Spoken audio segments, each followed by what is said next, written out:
একাধিক অভিযোগে এবার গ্রেপ্তার হলো কামারহাটি পৌরসভার 33 নম্বর ওয়ার্ডের তৃণমূল কাউন্সিলর। কামারহাটি পৌরসভার 33 নম্বর ওয়ার্ডের অন্তর্গত নন্দননগর এলাকায় ব্যবসায়ীকে হুমকি ও তোলাবাজির ঘটনা ঘটিয়েছিল তৃণমূল কাউন্সিলর মনোজ সাউ। তার বিরুদ্ধে আরও অভিযোগ, বন্ধ হওয়া মোহিনী মিল কারখানার জমিতে দোকান ঘর করে বিক্রি করা এবং ঘোলা রোডে ড্রেনের উপরে দোকান করে সেই দোকান বিক্রি করা সহ বিভিন্ন অভিযোগ। সরকার পরিবর্তনের পর এবার সেই অভিযোগের ভিত্তিতে বেলঘরিয়া থানার পুলিশ গ্রেপ্তার করে কাউন্সিলরকে। আমি কামারহাটি বিধানসভার 33 ওয়ার্ডের বাসিন্দা শ্রী রঞ্জিত কুমার গাতাই। আর 33 ওয়ার্ডের তালাবাজ শ্রী মনোজ কুমার সাহুর সঙ্গে তার এক সঙ্গী ধরা পড়াতে আমি আমার পরিবারের তরফ থেকে এবং আমার তরফ থেকে সরকারকে অশেষ ধন্যবাদ জানাই। সঙ্গে আমার বেলঘরিয়া থানারকেও ধন্যবাদ জানাই। আর আমার সঙ্গে সহযোগিতা করার জন্য অরূপ চৌধুরী মহাশয় সঙ্গে রাজু ব্যানার্জি মহাশয়কে ধন্যবাদ জানাই এবং আইনজীবী সুদীপ্ত রায়কেও আমার পরিবারের তরফ থেকে ধন্যবাদ জানাই আমার সঙ্গে থাকার জন্য।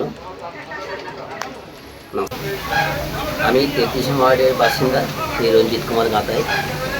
আমাদের 33 ওয়ার্ডের তালাবাজ মনোজ কুমার সাহু এবং সঙ্গে তার সঙ্গীকে একজন গ্রেপ্তার হওয়াতে সরকারকে জানাই অশেষ ধন্যবাদ এবং শতকোটি প্রণাম আমার পরিবারের থেকে, এবং বেলঘরিয়া থানাকেও জানাই অশেষ ধন্যবাদ এবং প্রণাম।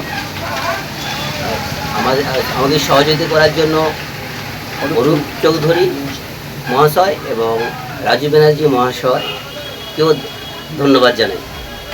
আর আইনজীবী সুদীপ্ত রায়কেও আমার পরিবারের তরফ থেকে ধন্যবাদ জানাই আমার সঙ্গে থাকার জন্য।